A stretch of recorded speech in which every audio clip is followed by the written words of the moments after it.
basically something to put on your resume.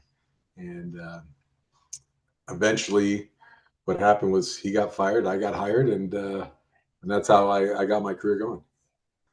So ultimately, you land in Southern California. Was KNBC Los Angeles, which is the NBC affiliate here in Southern California? Was that your first job in Los Angeles?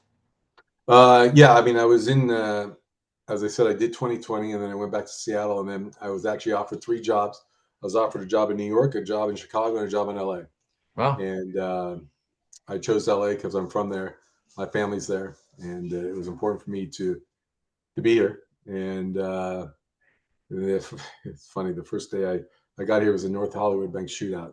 And I'm sure most of your students have never heard of that, but if you Google it, you'll find out about it. It was crazy. It was in 1998, and the first 2 days I was on the job, we had no sports. It was basically wall to wall news, and I'm thinking, oh my god, this is going to be an easy job. I mean, no sports. This is crazy. But it's been incredible. It's been an incredible journey. I've been to four Stanley Cups. I've been to seven NBA Finals. I've been to nine Super Bowls, World Cups, you name it. I've seen five Olympics. So I've really been able to see a lot of stuff over the years, and I wouldn't trade it for anything. so let's kind of just take a step back. I'm sure most of us, if not everyone here watching, is familiar with the traditional local newscast, right? Whether it's a 30-minute show, a 60-minute show. Obviously, there's morning shows, which are a little bit more light and maybe a little more entertainment focused. But currently, at the NBC affiliate where you work, KNBC TV, from a sports standpoint, how many of the different newscasts incorporate a sports report? On a typical day, we'll probably be in three or four of the newscasts. If it's a big story, we could be up to seven. We usually have a producer in the afternoon and a producer at evening. I usually get in around 10:30, 11 o'clock. Typical day, I probably do the four, the five, the six, maybe do some stuff for the web, perhaps even do the 7 o'clock.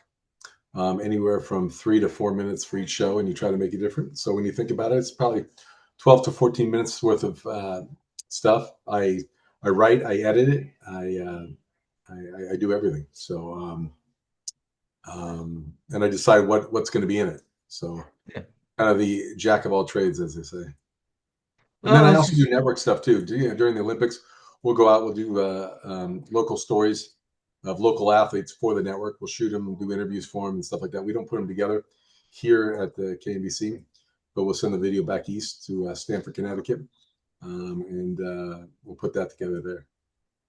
talk a little bit about the size of your sportscast now. I would imagine over the years, as the medium has changed, maybe the staffs have shrunk a little, whether that's people on camera, people behind the camera. Here and now, as we speak, what kind of staff do you have? And then also maybe include interns as well.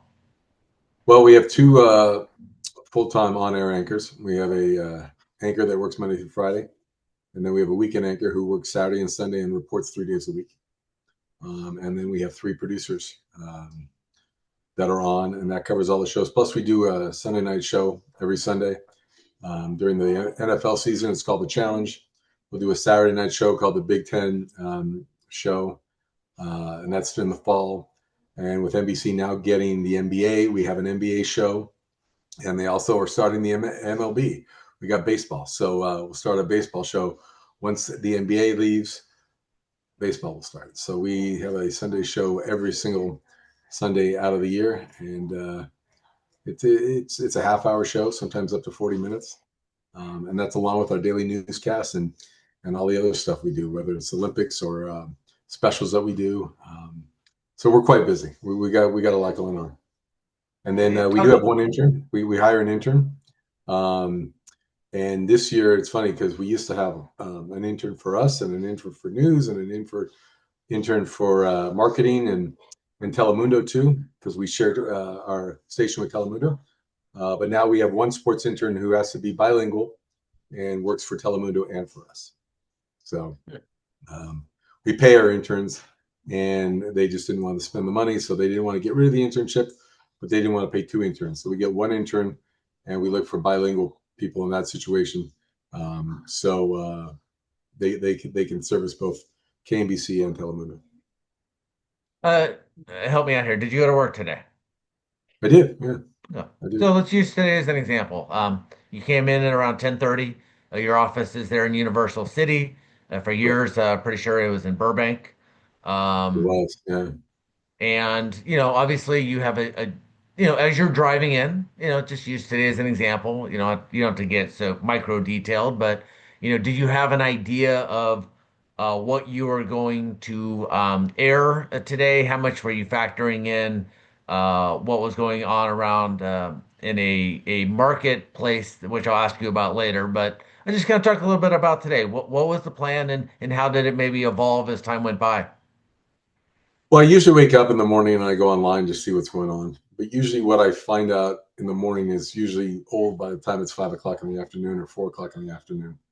Um, if I started producing my show at 10 o'clock in the morning, I would say probably 80% of it wouldn't even make air because things will always change. And um, way back when in the early 2000s, TV was appointment television. You had to watch the 5 o'clock news to get what you wanted. You didn't have a phone that you can get your stuff anytime at any minute. Now, most of the time, what we try to do is we try to do live because you can't hear that 4 or 5 hours ago. Something that's happening live is happening right now. So today we were live actually at the Laker game. They were playing the Minnesota Timberwolves. The game is actually on NBC tonight at 8 o'clock, part of the national telecast. So that was important for us. And so I knew I was going to do that, but I also had to figure out other stories because we did a live shot at 4 and we did a live shot at 5. We have a segment at 5 called The Moment where we try to focus on one big topic that maybe people are talking about. In this situation, it was the Lakers. So we talked about LeBron. We talked about Luca. Got fined $50,000 today for a inappropriate gesture at an official. He made a money sign when he was trying to get a charge, and they didn't call a foul on the play. So he went like this, and the NBA said, "Oh, that's an inappropriate and unprofessional gesture," and fined him $50,000. And so yeah, and so we did other things. World Baseball Classic was a big story. NFL free agency was a big story, so we had stuff with that. Um, I found some cute kickers. We're always trying to look for kickers, funny things that we can end the show with.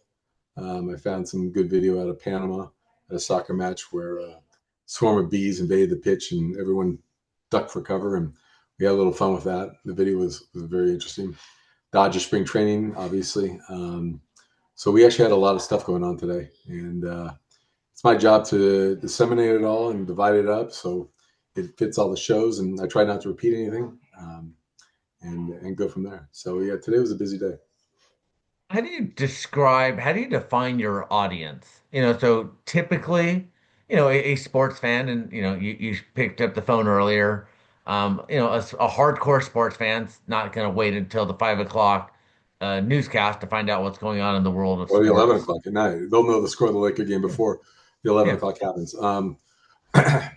I don't describe my viewer. I don't know my viewer. I hate it when people say, "Oh, that's what people are talking about." Do we really know that's what people are talking about? Um, I rely on social media a lot. See what's the top. See what's trending on X. See what the big topic is on Instagram. And if there's a story there, I'll try to do something with it. Um, Doing highlights is doing highlights. You're not really disseminating yourself from any of the other affiliates out there. You're always trying to look for something different, something unusual. And if it's not in video, it could be in your writing, the way you present it. And you know, you just hope people watch. I mean, it's appointment television in the sense that the same people are always going to watch Channel 4. The same people always watch Channel 7. It's hard to get people to switch their allegiances. You try to get that in big events like the Olympics. When people are watching the Olympics, they usually fall asleep with the TV on. Hopefully, they'll wake up with Channel 4 on. They'll like what they see, and then they'll maybe switch over to Channel 4. But you do what you can, and but I don't like try to portray a certain audience. They say usually at 4 we'll try to be more female oriented than male oriented. At 6 it's more nuts and bolts for the quote man who's getting home from work. I find that very sexist. There are men watching at 4 and 5. There are women watching at 6 o'clock too. Um, but that's always how it's been. Where you kind of do the lighter stuff at 4 and 5, and the more nuts and bolts and heavier stuff at 6, and then 11. It's highlight driven or stuff that's unique and original. We're all judged by success in some way. Ratings is something you hear about in the television industry. Obviously with so many different ways to, track stuff and, how it's fragmented and whether you actually even believe the numbers. Because again, um, it's hard with everything moving so quickly. How do you define success? Do you wait for those ratings to come out? Does the general manager of the station live and die by these numbers? Kind of curious how you would respond to that. I think the ratings were really big about 10 years ago. I don't live and die by I don't look at the ratings any day. The only time I actually ever looked at the rating was to see what the ratings during the Olympics. If there's a big event, wanted to see how many people were watching.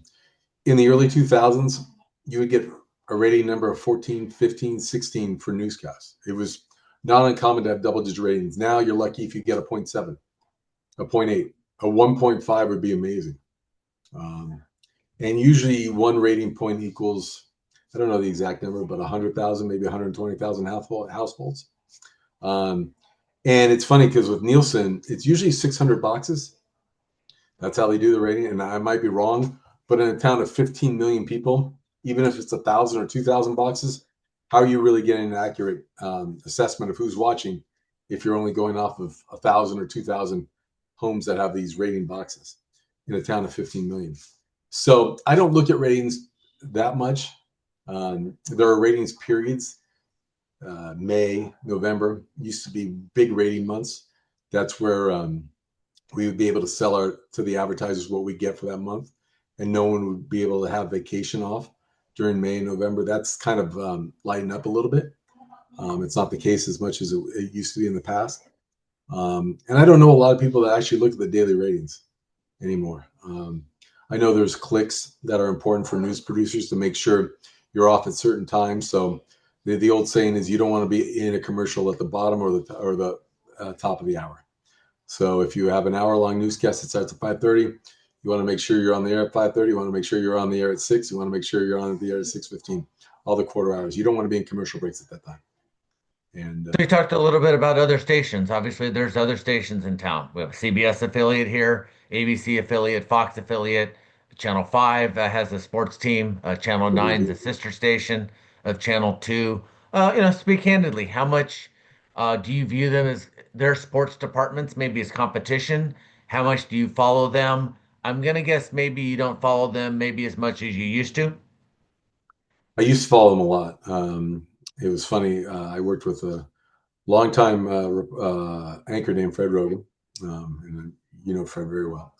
And way back in the early 2000s, 2005, 2006, after every sportscast, we would always be the first one on at 11 o'clock. We'd always hit about 11:21.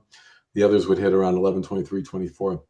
He would do his sportscast and he'd always come back and watch what the competition was doing. Always. It just worked out that way. So now it seems like we're always on at the same time, so that's not possible. I don't really pay attention to what the other newscasts are doing. Um, if I get beat, I'll find out about it, but I don't get beat. So I'm pretty confident in what we air and what we do.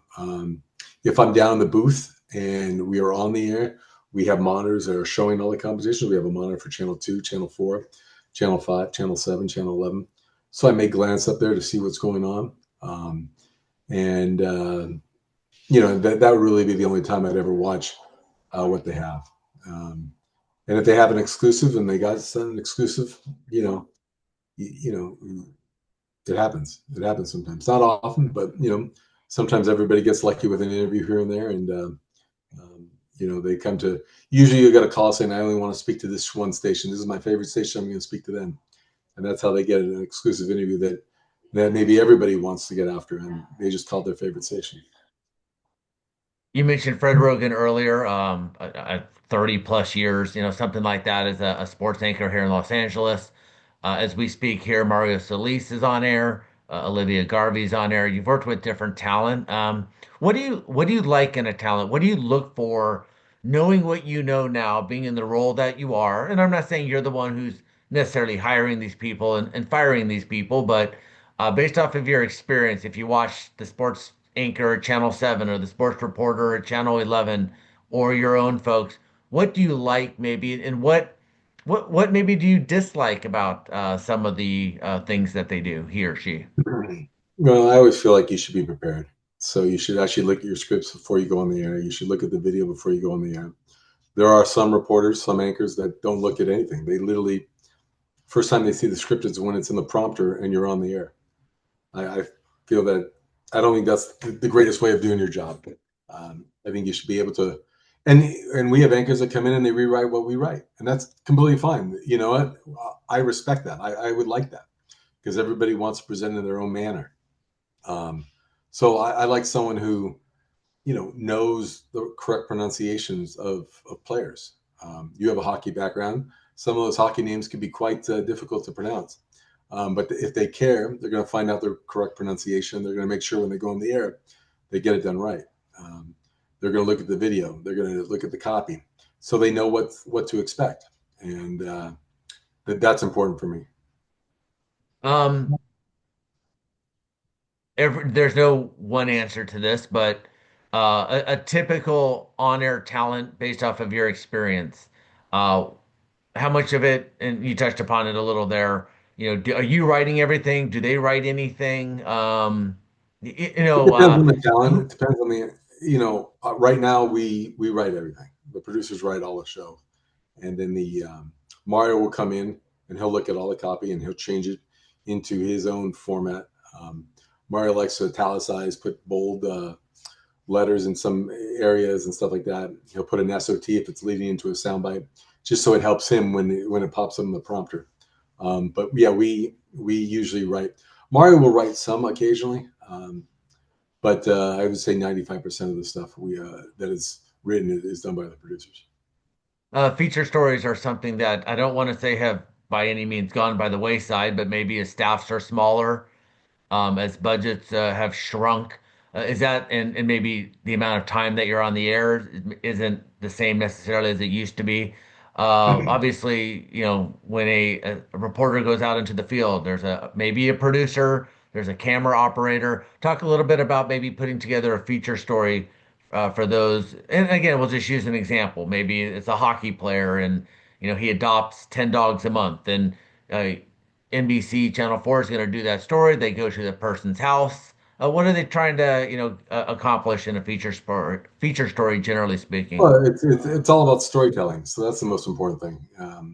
The questions you ask, the remarks that you get, you'll come in with maybe a preset number of questions, and half the time you'll respond to your next question will be in response to what they have to say, and you won't even go off of the pre-assigned questions that you had. But usually it's a reporter and a photographer. Um, in the earlier days, Mario he'd be his own reporter, photographer, and editor. He'd go out, shoot a feature story, come back, edit it himself, and then it would air that night. Um, that doesn't happen as much anymore. Nowadays, it's usually an anchor and a reporter and a photographer go out. The reporter will write the story. The anchor will, the editor or the photographer will edit it, and then that's how it airs. So And you, they edit in looking the field back, a lot. sure. Looking back, obviously you're not they use the word talent, right? On-air talent. I'll put the on-air in front of talent. Looking back, do you wish that maybe you had pursued an on-air career, or is that something that's never been of interest to Yeah, you? it has been important to me. I mean, I like the creative aspect of what I do. I don't want to be someone who constantly reads what someone else writes. I like to have that creativity to write what I want to write, and I enjoy what I do. So yeah, no, I don't have much regret.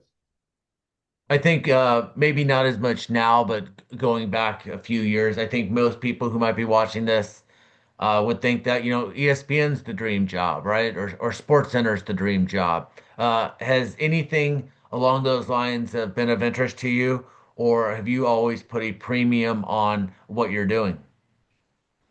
Um, I've been offered jobs from ESPN. I mean, the problem with ESPN, there's not a problem with ESPN. Sure. It's based back in Connecticut, and I never had desire to move back to Bristol. They actually had an outlet out here in Los Angeles, and that has since closed. So everything is basically still back in Connecticut. Um, I like the local aspect. You can cover local items, local stories, local players, local teams, that kind of stuff. When you work for ESPN, you're literally covering everything. You know, you're covering the St. Louis Blues versus the Calgary Flames. Um, okay, that's great. And I'm sure in a national telecast, there are people that care about the Blues and the Flames.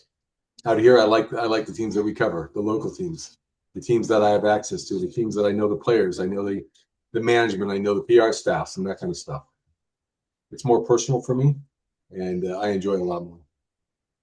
So the Los Angeles marketplace, sports or otherwise, is pretty much unlike any other marketplace.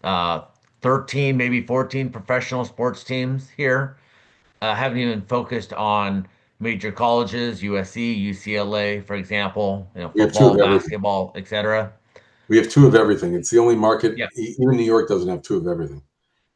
They may have three hockey teams, but they don't have two major colleges. We have USC, UCLA. We have two soccer teams. We have two hockey teams. We have two baseball teams. We have two basketball teams.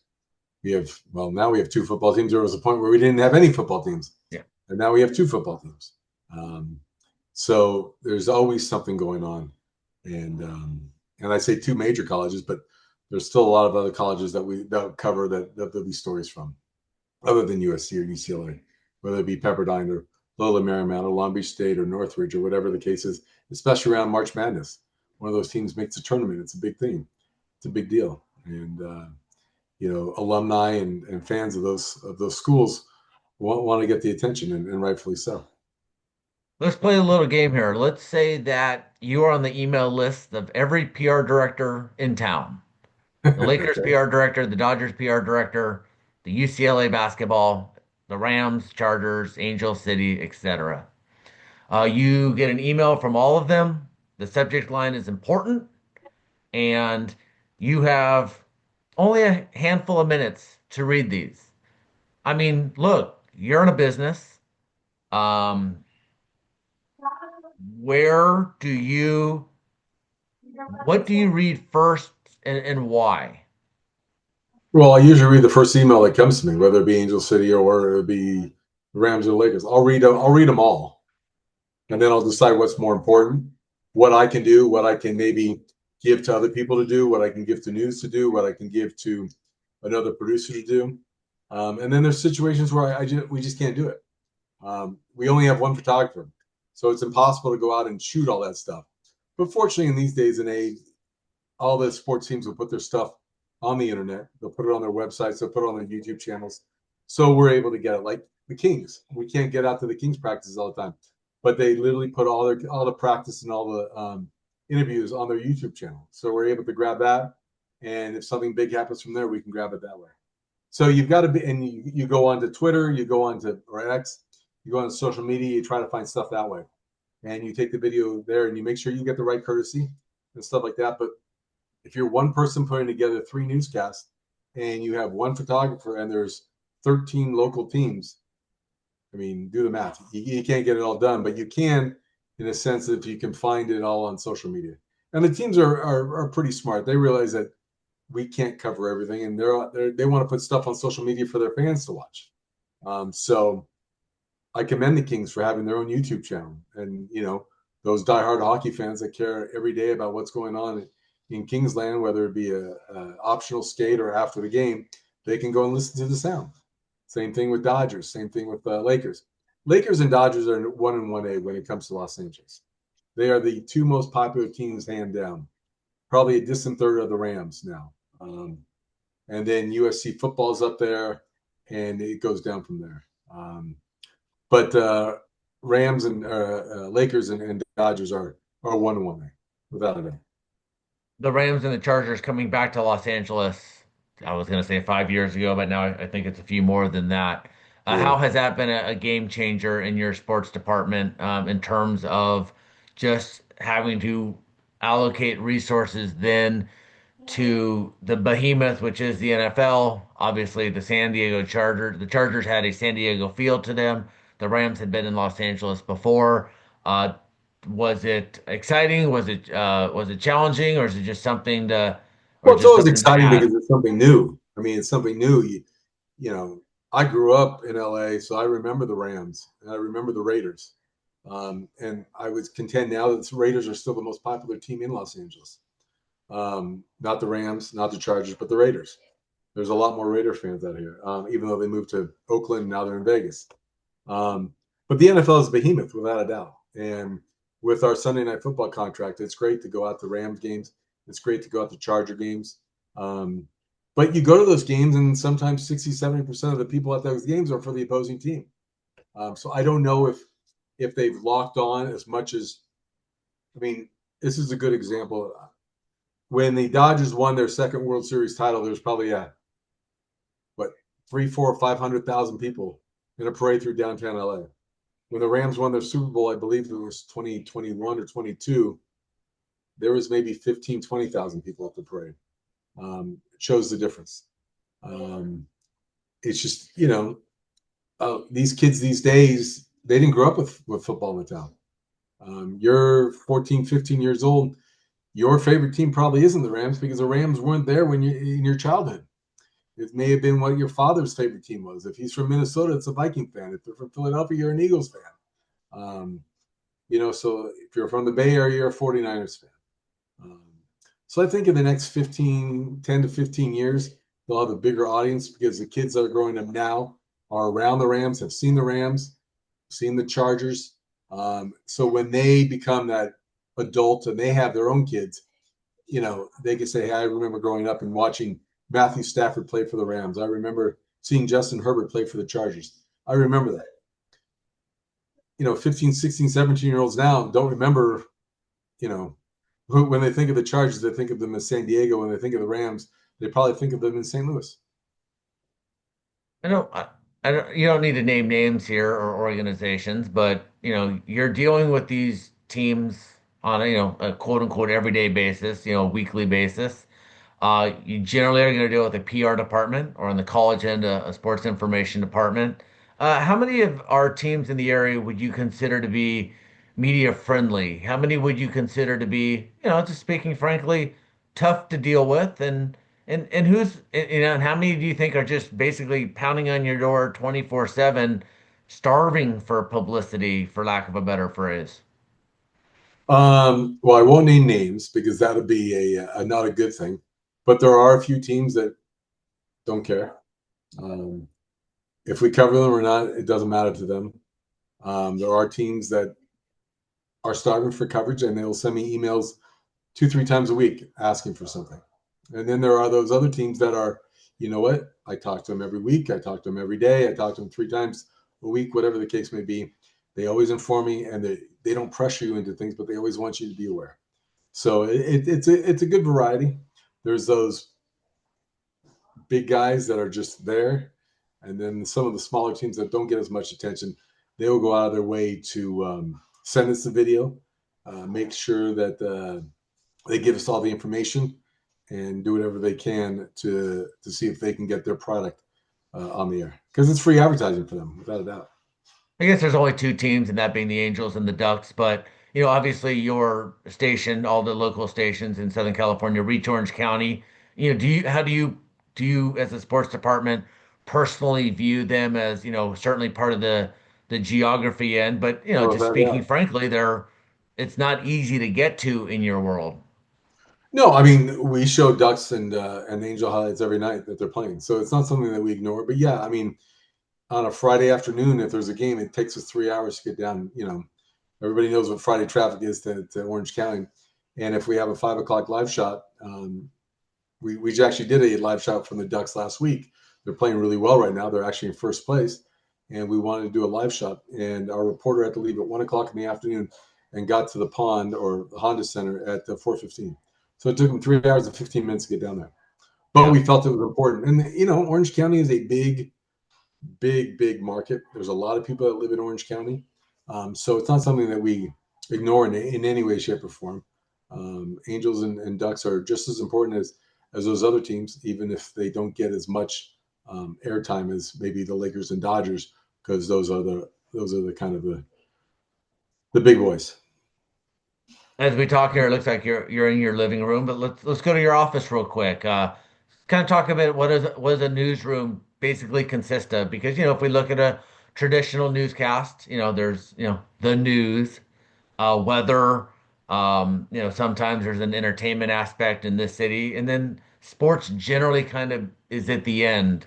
Um, how just maybe walk us through what that looks like in a newsroom in terms of just the number of people.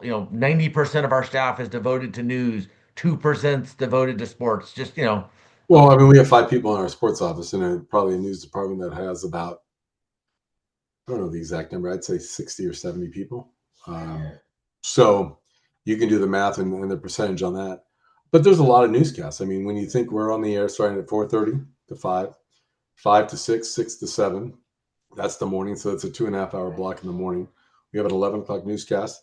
Then we're on the air at 3 to 3:30, 4 to 6:30, a 7 o'clock, and an 11 o'clock. So those are that's a lot of airtime to fill. So you need the personnel to do it. And each one of those newscasts usually has a main producer and 2 or 3 writers that are assigned. And if you're a writer that comes in the afternoon, you're probably assigned to the 4, 5, and 6. So you're writing for all 3 different shows. And then you have reporters that are assigned to the different stories to different shows and that kind of thing. So it's um it's a well-oiled machine. There's usually morning meetings every morning around 8 o'clock. The reporters will usually submit ideas of stories that they want to do for that day, and the managing editor and the executive producers will look over those stories and then assign the stories to the reporters. Um, and this is albeit if there's no breaking news. Obviously, with breaking news, everything changes. yeah. But yeah, and there's a morning meeting at 9 o'clock, and you try to get the story. And I'd say 50% of the time, if you're assigned a story at 9 o'clock in the morning, that's going to be your story throughout the day. Many times you go out there, you'll figure out, oh, this story is not planning out. Let's do another story. Or they'll say that something will break, and they're going to say, okay, you can't do that. Go over here. So with sports, I mean, obviously, anything that I plan at 9 or 10 o'clock is never what's on the air at 5. Everything's always changing. And obviously, there's got to be a certain level of frustration when what you do plan gets bumped, right? The traditional car chase. You mentioned Right. the example earlier when you first started. Um, Sports is kind of in a way at the mercy of it's airtime. I want to say it's the first thing to get cut, but it certainly can and does get cut. Yeah, I mean, yeah, I mean, there's car chases in LA. There's car chases all the time, and car chases are ratings bonanza. People love watching car chase. I don't know what it is. They just love watching car chases. So whenever there's a car chase, they're going to stay on that car chase until the very end. And it's funny because news will always look at the competition. They don't always want to be the first one off the car chase. They Hmm. always want to be either the last one or the middle one, in the event. But once it's over, and you move on. But yeah, car chases happen. They happen a lot. They don't happen as frequently as they used to.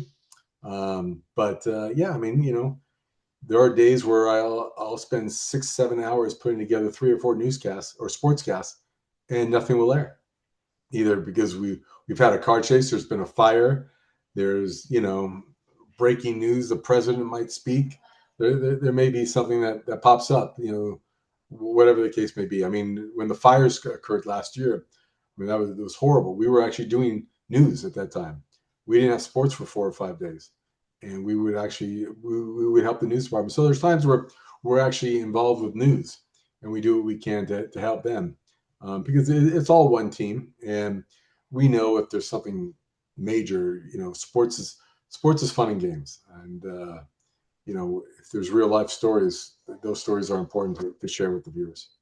I want to touch on those two things, and then I'll wrap up here with more of a business question. But yeah, you mentioned the word fun, right? I was a intern at one of the local stations while I was in college, and the sports department was the fun department. We're all watching games, we're just throwing the football around, and you kind of see the stress of the news department.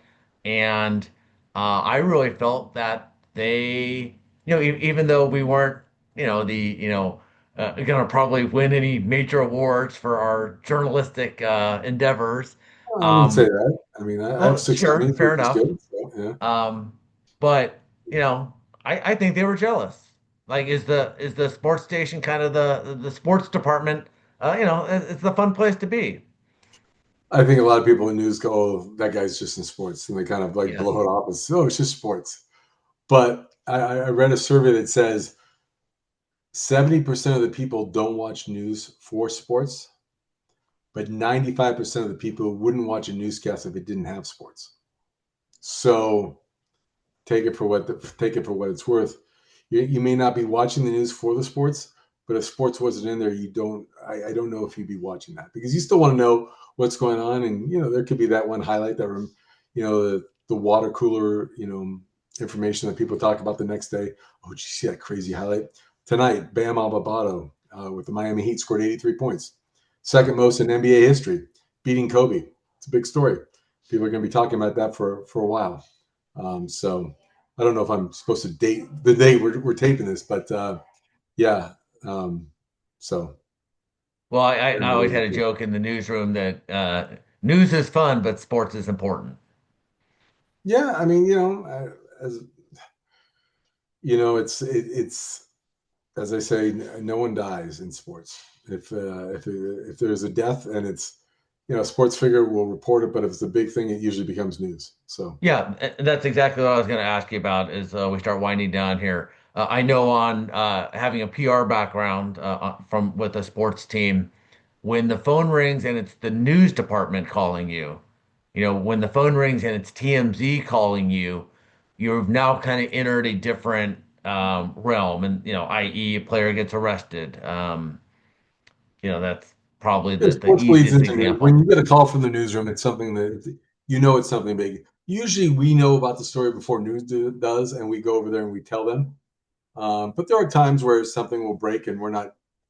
I may be on the phone. I may be doing a half a dozen other things, and I'm not watching the wires or not watching what's going on social media. And something will happen, and they'll call up and they'll say, "Did you hear about this?"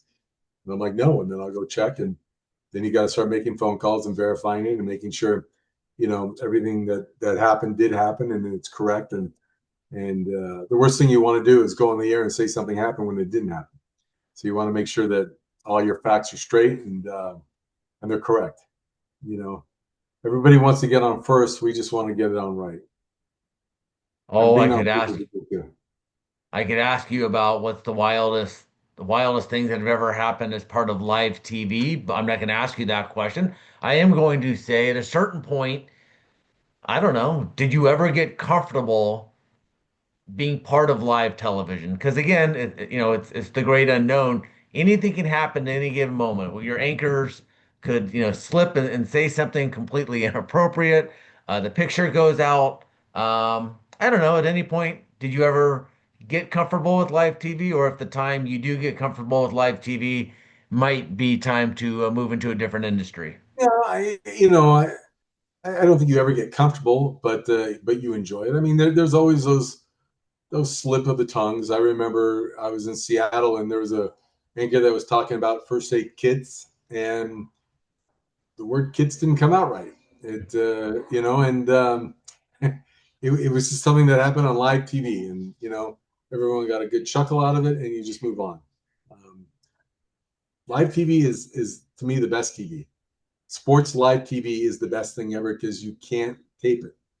You don't know the results until it happens, and it's happening live. Um, and that's the best thing. I had a news director that once said, "I never want to go to a piece of tape. Once you go to something that's on tape, it's old. People have probably seen it or they know about it. So you just go from live shot to live shot to live shot, and you literally talk about everything that you're doing.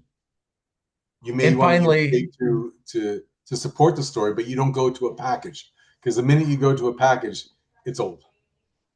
And finally, look, it's a business. Like, you work in a business. Here we are in a university setting. It's a business.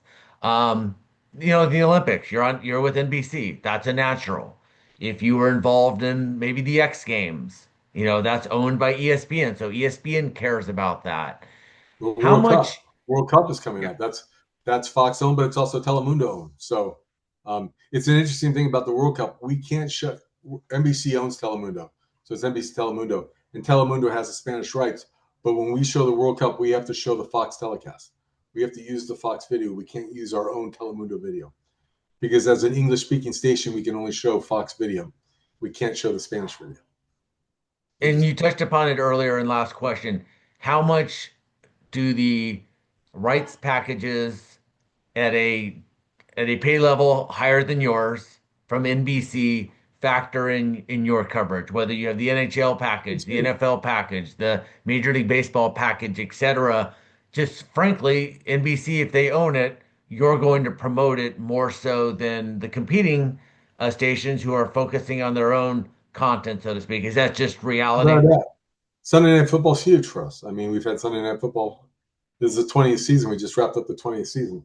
And I started the challenge 20 years ago, and it's still going strong. And yeah, I mean, that's where you get the big numbers. And so having a network that believes in sports properties is gigantic. Having a network that has the Olympics till 2034, having a network that has the rights to the NFL, to the NBA, to Major League Baseball, to golf, it's phenomenal. It's fantastic, and I love it. And we it wasn't always like that. We just had usually the Olympics and the NFL. We recently got the NBA. We recently got baseball. We had NBA in the early 2000s. I remember being in the locker room with Shaq and Kobe during the Lakers three-peat. That's when the NBA was on NBC. And now we have it back. So we're hoping the Lakers can make it to a few more finals. Sports TV, local sports TV. Steve Leveton has been our guest. Steve, the longtime lead producer at KNBC TV here in Los Angeles. Steve, we appreciate your time, sharing your knowledge, and giving us a little peek behind the curtain of a industry that's been very good to you over the years. It's been great. And sports TV, it's an important part of Americana life. So thank you, Jeff. You and I